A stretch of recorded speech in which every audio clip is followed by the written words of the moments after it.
रसस्वादमध्ये आपलं स्वागत आहे। आज आपण बघणार आहोत रवा इडली। रवा इडली खूप टेस्टी लागते आणि ती मी आज कशी करतात ती तुम्हाला दाखवणार आहे। तर त्याचं आपण साहित्य बघून घेऊया। ही पाव किलो उडदाची डाळ मी 4 ते 5 तास भिजवून ठेवलेली आहे आणि हा अर्धा किलो रवा घेतलेला आहे। हा रवा गव्हाचा रवा आहे आणि हा जाडसर रवा आहे। एक रव्यामध्ये दोन प्रकार असतात, एक बारीक असतो आणि एक जाड असतो।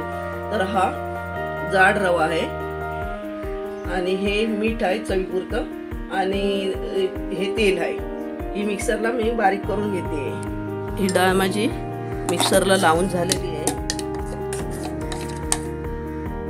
ही डाळ माझी पूर्ण बारीक करून झालेली आहे। जराशी एकदम बारीक नाही केली, जराशी जाडसर ठेवली आहे मी डाळ। आणि हा रवा आता आपल्याला भिजून घ्यायचा आहे। रवा डायरेक्ट ह्यामध्ये ओतायचा नाहीये, डायरेक्ट ओतला तर तो गुटळ्या आतमध्ये गुटळ्या पकडतात आणि मग ते मिक्स व्हायला खूप उशीर लागतो। म्हणून रव्यामध्ये आपण पाणी ओतूनच रवा आतमध्ये ओतायचा आहे। रव्यामध्ये असं पाणी ओतून रवा ओला करून आतमध्ये ओतायचा आपल्याला उडदाच्या डाळीमध्ये।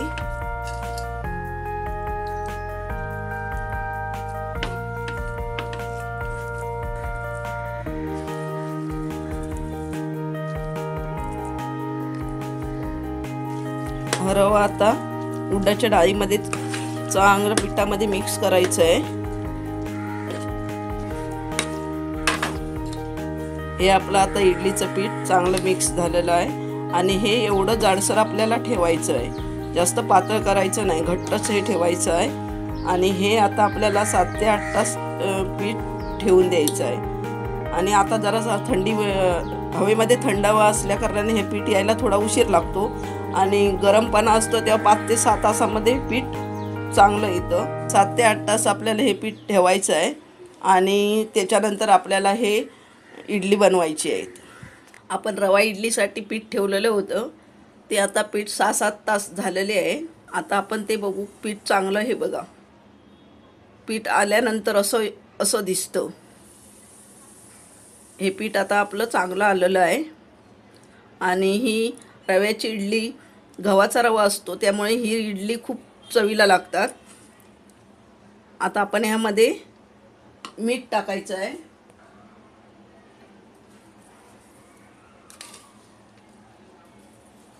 दोन चमचे झाले, अजून थोडा चमचा अर्धा चमचा लागेल, असे 2.5 चमचे मी मीठ टाकलं आहे। हे चांगलं आता आपण मिक्स करून घ्यायचं आहे। पीठ खूप सुंदर आलं आहे। पीठ आल्यानंतर ते फुगून वरती येतं आणि मग त्याची इडली किंवा डोसे जर बनवायचे असेल तर एकदम सॉफ्ट होतात। आपण आता ह्यामध्ये पाणी वापरायचं नाही आहे। इडलीच्या भांड्यामध्ये आपण 1 ग्लास पाणी वापरणार आहोत खाली। आता इडलीच्या सगळ्या भांड्याला आपल्याला असं हाताने तेल लावून घ्यायचं आहे चांगलं। असं तेल चांगलं लागलं पाहिजे म्हणजे ते इडली आतमध्ये चिकटून राहत नाही भांड्याला, म्हणून चांगलं असं तेल लावून घ्यायचं आहे।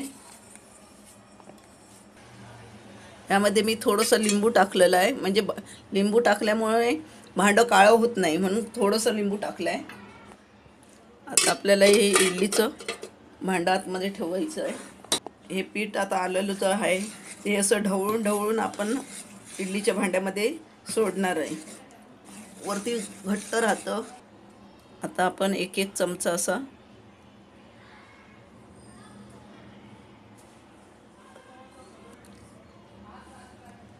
प्रत्येक भांड्यामध्ये असं सोडून हे करायचं आता आपल्याला।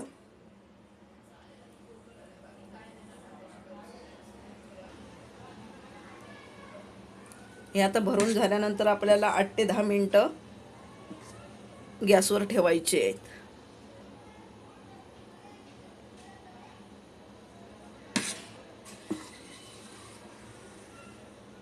पीठ आल्यानंतर सारण असं घट्ट ठेवून द्यायचं।